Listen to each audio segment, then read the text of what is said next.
നമ്മൾ ഇന്ന് ഡിസ്കസ് ചെയ്യുന്നത് പാർട്ട് ബിയിലെ പ്രീവിയസ് ക്വസ്റ്റ്യൻസ് ആണ്. നമ്മൾ ഓൾറെഡി പാർട്ട് എയിലെ പ്രീവിയസ് ക്വസ്റ്റ്യൻസ് ഡിസ്കസ് ചെയ്തതാണ്. ഈ ഒരു ഡിസ്കഷൻ അല്ലെങ്കിൽ ഈ ഒരു റിവിഷൻ എന്ന് പറഞ്ഞാൽ നമ്മൾ വരുന്ന സെക്കൻഡ് സീരീസ് എക്സാമിനേഷൻ്റെ മുന്നോടിയായിട്ടുള്ള ഒരു ഡിസ്കഷനാണ്. അപ്പോൾ അതിൽ ഇന്നൊരു 10 ചോദ്യമാണ് നമ്മൾ ഡിസ്കസ് ചെയ്യാൻ പോകുന്നത്. ഓക്കെ, 10 ചോദ്യം ഡിസ്കസ് ചെയ്യുന്നതിൽ ഈ 10 ഉൾപ്പെട്ടിട്ടുള്ള ലിസ്റ്റ് ചെയ്തിട്ടുള്ള ക്വസ്റ്റ്യൻസ് തന്നെയായിരിക്കും സെക്കൻഡ് സീരീസിലെ പാർട്ട് ബിയിൽ ഉൾപ്പെടുത്തിയിട്ടുണ്ടാവുക.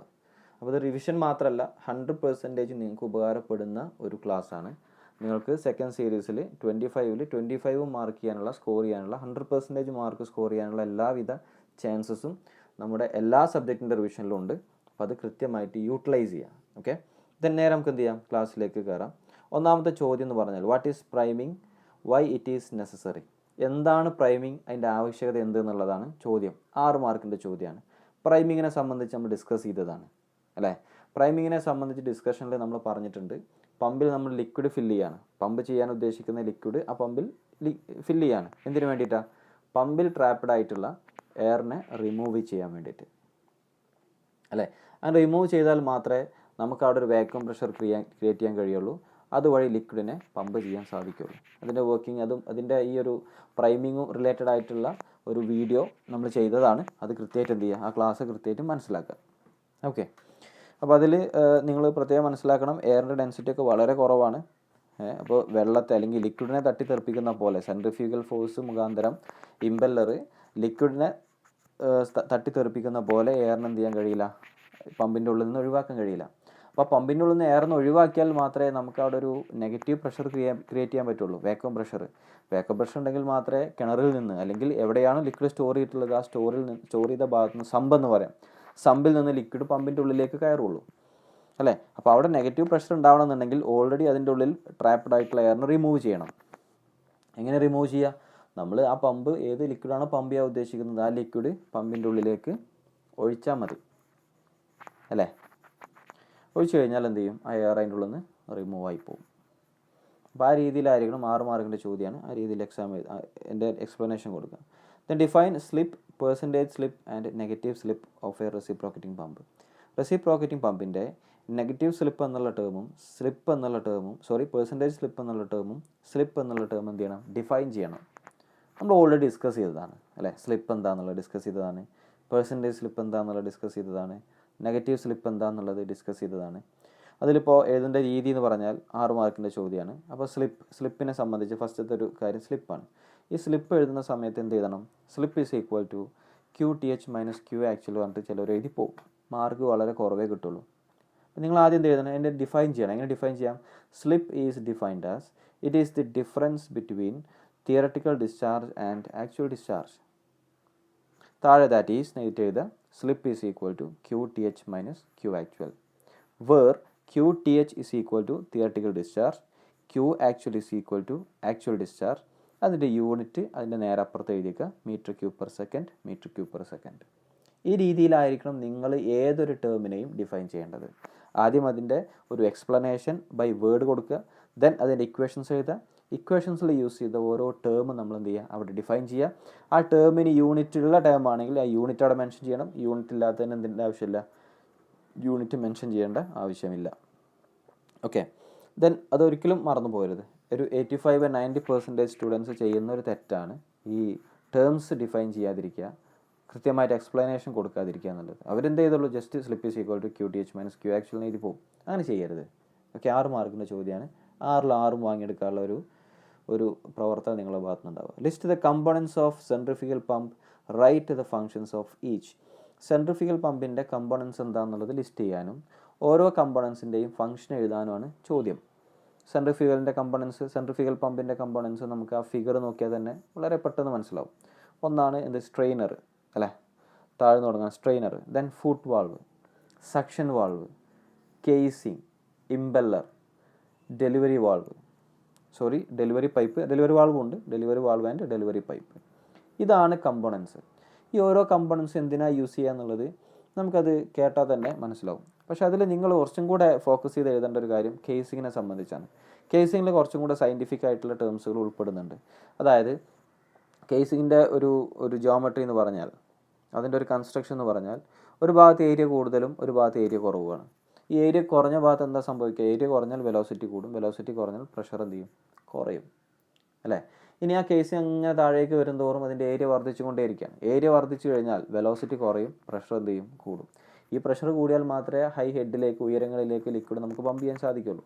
അപ്പോൾ ഈ രീതിയിൽ നിങ്ങൾ എന്ത് ചെയ്യണം? അതിൻ്റെ പാരാമീറ്റേഴ്സൊക്കെ കൃത്യമായിട്ട് എക്സ്പ്ലെയിൻ ചെയ്യണം.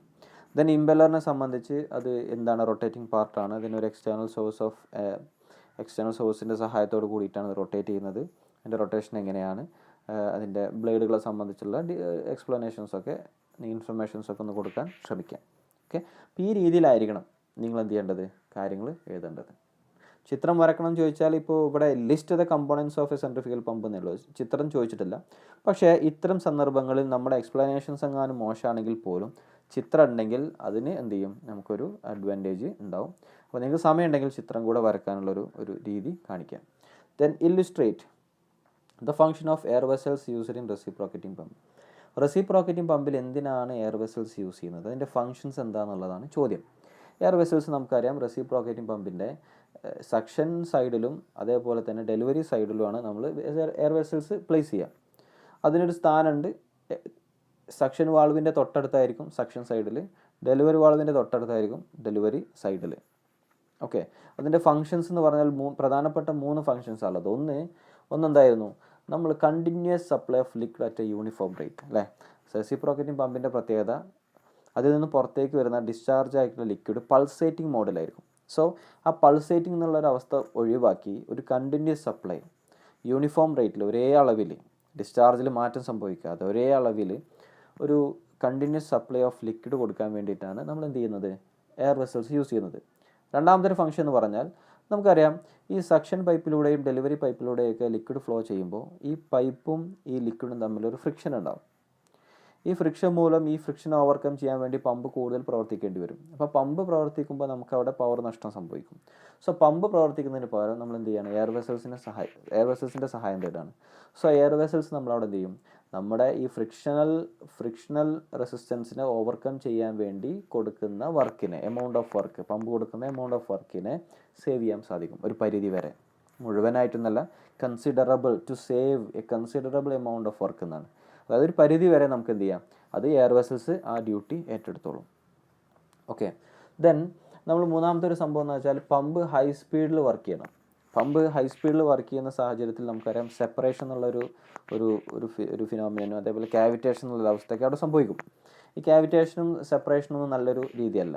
ഈ സെപ്പറേഷൻ എന്ന് പറഞ്ഞാൽ ലിക്വിഡിൻ്റെ ആ ഫ്ലോ കട്ടായി പോവുക, സെപ്പറേറ്റ് ചെയ്ത് ലിക്വിഡ് പാർട്ടിക്കിൾസ് തമ്മിൽ എന്ത് ചെയ്യുക? കട്ടായി പോവുക. ഇതൊക്കെ ഹൈ വെലോസിറ്റിയിൽ ഹൈ സ്പീഡിൽ പമ്പ് വർക്ക് ചെയ്യുന്ന സമയത്ത് നടക്കുന്നൊരവസ്ഥയാണ്. അപ്പോൾ അതൊക്കെ ഒഴിവാക്കണം എന്നുണ്ടെങ്കിൽ നമുക്ക് പമ്പ് ഹൈ സ്പീഡിൽ വർക്ക് ചെയ്യും വേണം, എന്നാൽ സെപ്പറേഷൻ അല്ലെങ്കിൽ ക്യാവിറ്റേഷൻ എന്നുള്ള ആ ഒരു ഫിനോമിനൊക്കെ ഒഴിവാക്കും വേണമെന്നുണ്ടെങ്കിൽ നമ്മൾ ആരെ സഹായം തേടാം? എയർ വെസൽസിൻ്റെ സഹായം തേടാം. അപ്പോൾ ഈ രീതിയിലാണ് എയർ വെസൽസിൻ്റെ ഫങ്ഷൻസ് നമ്മൾ കൊടുത്തിട്ടുള്ളത്.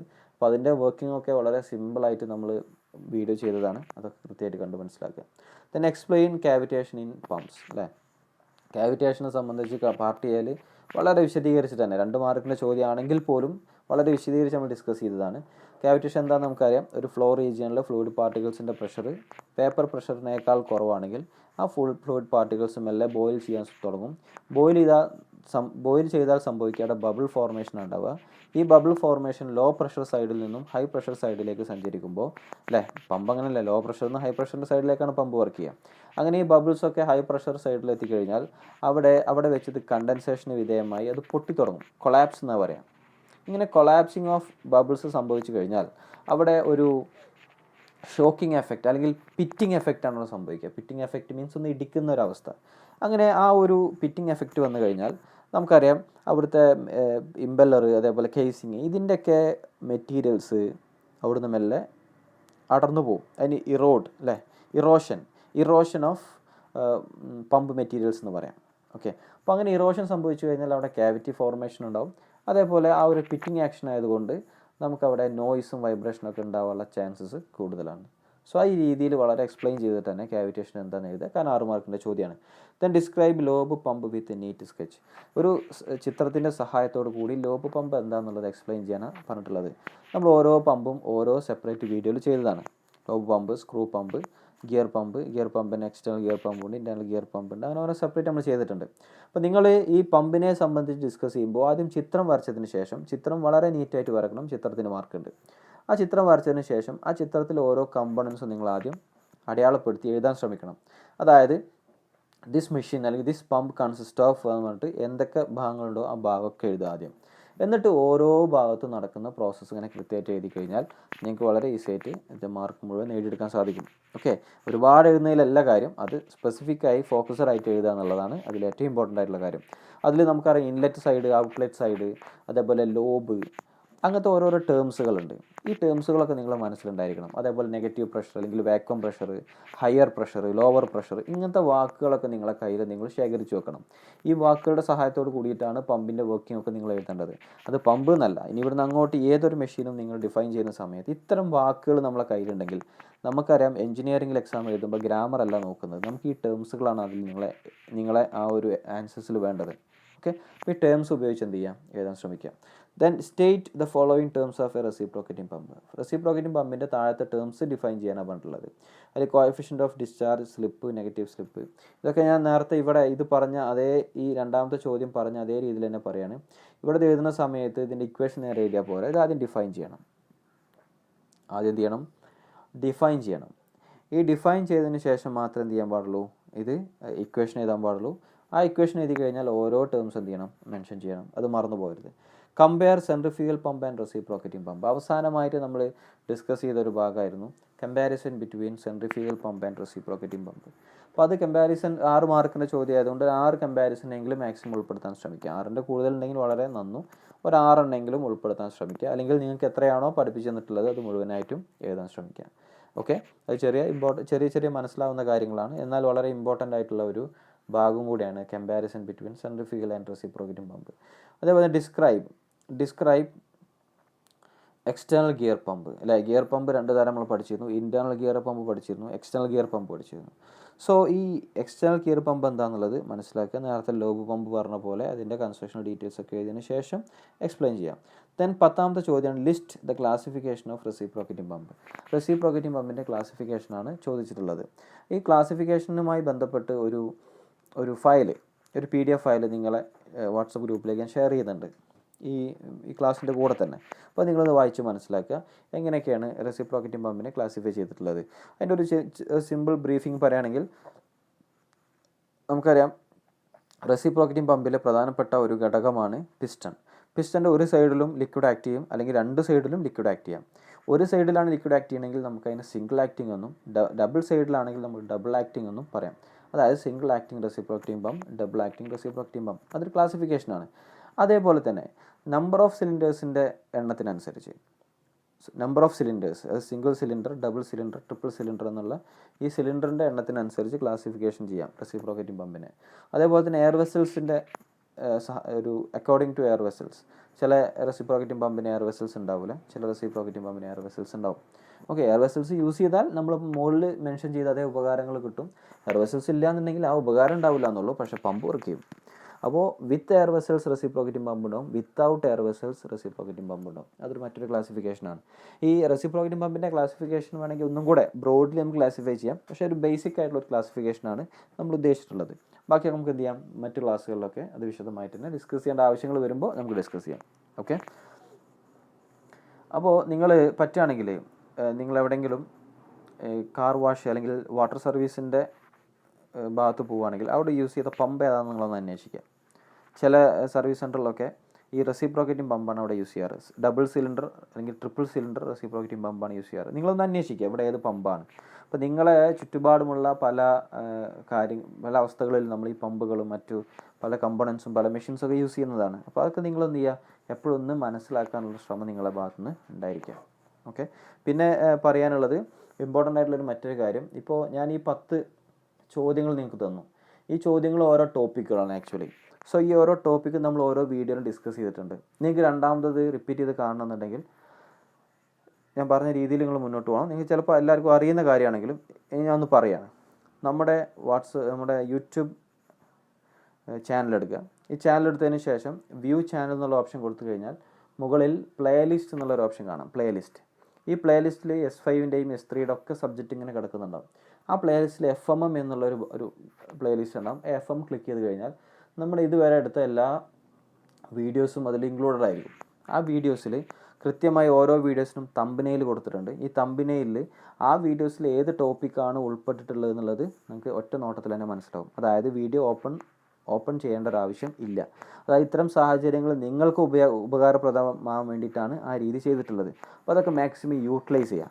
ഓക്കെ, മാക്സിമം എന്ത് ചെയ്യുക, യൂട്ടിലൈസ് ചെയ്യുക. അതിന് വേണ്ടിയിട്ടാണ് ഞാൻ പറയുന്നത് കേട്ടോ. പിന്നെ അത് മാത്രമല്ല, നിങ്ങൾ ലെക്ചർ നോട്ട്, ഇതിൻ്റെ ആൻസർ ലെക്ചർ നോട്ട് എഴുതുക. പിന്നെ ഈ 10 ചോദ്യം പഠിച്ചു കഴിഞ്ഞാൽ സെക്കൻഡ് സീരീസിൻ്റെ പാർട്ട് ബിയിൽ ഈ 10 ചോദ്യങ്ങളിൽ ഉൾപ്പെട്ടിട്ടുള്ള ചോദ്യങ്ങൾ തന്നെ ആയിരിക്കും ഉണ്ടായിരിക്കുക. ഓക്കെ, അപ്പോൾ നിങ്ങൾക്ക് മാക്സിമം പാർട്ട് ബി എന്നുള്ള 100% മാർക്ക് സ്കോർ ചെയ്യാനുള്ള ഒരു അവസരം ഈ 10 ചോദ്യത്തിലുണ്ട്. നിങ്ങൾ ഒരുപാട് പരത്തി പഠിക്കുന്നതിന് പകരം ഈ 10 ചോദ്യം പഠിച്ചാൽ തന്നെ നിങ്ങൾക്ക് ആ മൊഡ്യൂൾ പഠിക്കുകയും ചെയ്യും. അതുമാത്രമല്ല, നിങ്ങൾക്ക് സെക്കൻഡ് സീരീസിൽ 100% മാർക്ക് ലഭിക്കുകയും ചെയ്യും. ഈ ക്വസ്റ്റ്യൻസ് ഞാനിട്ടൊരു ക്വസ്റ്റ്യൻസ് അല്ല, നിങ്ങളെ പ്രീവിയസ് ക്വസ്റ്റ്യൻസ് ആണ്. മുൻകാലങ്ങളിലെ ചോദ്യപേപ്പറുകളിൽ ചോദിച്ച ചോദ്യങ്ങൾ തന്നെയാണ്. അപ്പോൾ ഇതൊക്കെ തന്നെ ആയിരിക്കും വീണ്ടും അങ്ങോട്ട് റിപ്പീറ്റ് ചെയ്തിട്ടൊക്കെ വരാനുള്ള ചാൻസസ് ഒരു 70% ഉള്ളത്. 100% പറയാൻ സാധിക്കില്ല. ഓക്കെ, അപ്പോൾ നിങ്ങൾ ഈ 10 ചോദ്യം പഠിച്ചാൽ പാർട്ട് ബിയിലെ അല്ലെങ്കിൽ മൊഡ്യൂൾ 3 നല്ലൊരു ശതമാനം പഠിച്ചു തന്നെയാണ് അതിൻ്റെ മീനിങ്. അപ്പോൾ ആ രീതിയിൽ നിങ്ങൾ എന്ത് ചെയ്യുക, മുന്നോട്ട് പോകുക. ബാക്കി നമുക്ക് അടുത്ത ക്ലാസ്സിൽ വിശദമായിട്ടും ഡിസ്കസ് ചെയ്യാം. So all the very best. നല്ല രൂപത്തിൽ പഠിക്കുക. Thank you.